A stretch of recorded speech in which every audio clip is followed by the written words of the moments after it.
इस लेक्चर में हम डबल एंगल प्रॉपर्टी को प्रूव करेंगे। तो देखते हैं इसके लिए क्वेश्चन में हमें थीटा दिया गया और थीटा की दो वैल्यूज़ दी गई हैं, 30 डिग्री और 45 डिग्री, जबकि ये हमारे पास tan फंक्शन दिया गया है और tan डबल एंगल फंक्शन है। तो देखते हैं इसका सोल्यूशन में सबसे पहले हमारे पास, क्योंकि यहाँ पे दो एंगल्स हैं 30 डिग्री और 45 डिग्री, दोनों के लिए हमें इसे इक्वल प्रूव करना है। तो इसके लिए हम क्या करेंगे, हम पहले 30 डिग्री को यूज़ करते हैं और फिर उसको प्रूव करने के बाद 45 डिग्री को यूज़ करेंगे। तो 30 डिग्री ले लेते हैं थीटा की वैल्यू पहले।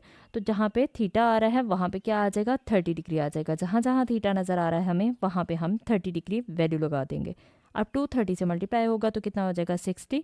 tan 60 हमने लिख दिया, 2 इंटू tan 30 उसी तरह से आ गया। और ये tan स्क्वायर 30 डिग्री आ रहा है तो इसको हम लिख सकते हैं tan 30 का होल स्क्वायर, यानी स्क्वायर को हम ऊपर भी लिखते हैं तो कोई फ़र्क नहीं पड़ता। अब हमें वैल्यूज़ पता हैं और हम कैलकुलेटर से भी कैलकुलेट कर सकते हैं। tan 60 क्या होता है, √3 होता है, और tan 30 1/√3 होता है। इसी तरह यहाँ भी tan 30 है तो इसकी 1/√3 का होल स्क्वायर लिख देंगे। इसकी वैल्यू भी साथ ही ऐड कर दी, यानी 1/√3 वैल्यू लिखी, ऊपर स्क्वायर उसी तरह से आ गया। अब हम इन वैल्यूज़ को सॉल्व कर लेते हैं। तो इस साइड पे √3 उसी तरह से आता जाएगा और यहाँ पे देखें कि 2 को हमने 1 से मल्टीप्लाई कर दिया, 2 1 ज़ा 2 ओवर √3 आ गया। और यहाँ पे डिनोमिनेटर में क्योंकि 1/√3 का स्क्वायर था तो इसलिए स्क्वायर से स्क्वायर रूट कैंसिल हो गया, तो क्या आया 1/3 आ गया। मज़ीद इसको सॉल्व करेंगे, इसका एलसीएम ले लेंगे। तो डिनोमिनेटर में एलसीएम कितना आएगा 3, क्योंकि डिनोमिनेटर में 3 आ रहा है इसलिए एलसीएम 3 आ गया। और यहाँ पे देखें कि इसके डिनोमिनेटर में कुछ नहीं है तो 1 3 से मल्टीप्लाई हो जाएगा और ऊपर लिखेंगे तो 3 1 ज़ा 3 आ गया। अब यहाँ पे डिनोमिनेटर और एलसीएम सेम है तो न्यूमिनेटर भी सेम आ जाएगा, यानी ये 1 भी सेम आ गया। और 3 - 1 कर देंगे तो 2 आ जाएगा। और यहाँ पे देखें कि इस स्टेप में हमने क्या किया, अगर हमारे पास कोई वैल्यू होती है a/b डिवाइडेड बाय c/d, तो उसको हम किस तरह से लिख सकते हैं, a/b मल्टीप्लाई d/c। तो इसी तरह से हमने इसको लिखा। तो यहाँ पे देखें कि a/b यानी 2/√3 उसी तरह से आ गया मल्टीप्लाई। तो ये क्या आ जाएगा कि d यानी d ये है हमारे पास और ये c वैल्यू मिलेगी, 3 - 1 2 हो जाएगा तो 3/2 लिखेंगे इसको, यानी नीचे वाले का रेसिप्रोकल कर देते हैं। अब इसको सॉल्व करेंगे तो यहाँ पे 2 से 2 कैंसिल हो जाएगा तो 3/√3 बचेगा। यहाँ पे एक स्टेप मैं ऐड कर देती हूँ, तो यहाँ पे क्या आएगा 3/√3। तो हमने इसको डायरेक्ट इस तरह से लिख दिया। अब ये डायरेक्ट कैसे लिखा, जब डिनोमिनेटर में स्क्वायर रूट वैल्यू आ रही होती है तो उसको हम सॉल्व कर सकते हैं, क्योंकि ऊपर सेम वैल्यू है, ऊपर 3 है नीचे √3 है। अब ये 3 3 है, यानी 3 का ही डिनोमिनेटर में स्क्वायर रूट है।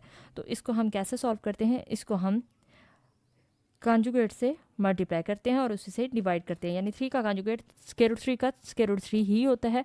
तो इसलिए हमने इसको, यानी इसको हम रैशनलाइज कर रहे हैं। तो 3 को √3 से मल्टीप्लाई करेंगे, कितना आएगा 3 √3 ओवर √3 का स्क्वायर। तो यहाँ से ये इसके साथ कैंसिल होगा, क्या बचेगा 3 √3। यहाँ पे मैं सॉल्व कर देती हूँ, 3 √3 ओवर 3। यहाँ से हमारे पास इस स्टेप के बाद ये स्टेप आ जाएगा और ये 3 से 3 कैंसिल हो जाएगा तो कितना मिला √3।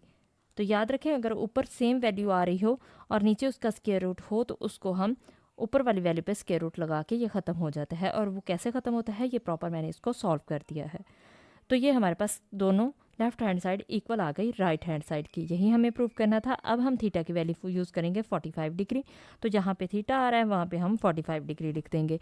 तो यहाँ भी हमारे पास 45 डिग्री आ जाएगा, ये भी थीटा था यहाँ भी थीटा था तो 45 डिग्री आ गया। अब 2 से मल्टीप्लाई करेंगे 45 को तो 90 आ जाएगा, tan 90 डिग्री।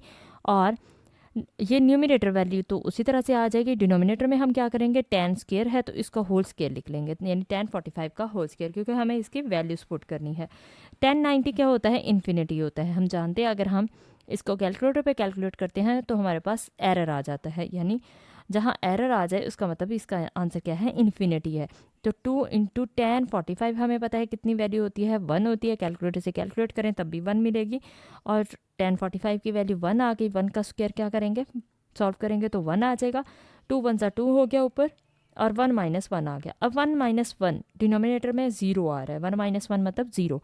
डिनोमिनेटर में 0 आ जाए तो इसका मतलब ये अनडिफाइंड है, अनडिफाइंड यानी कि इन्फिनिटी है। तो यहाँ पे देखें कि दोनों का आंसर इन्फिनिटी आ गया, इसका मतलब लेफ्ट हैंड साइड इक्वल है राइट हैंड साइड के, यही हमें प्रूव करना था।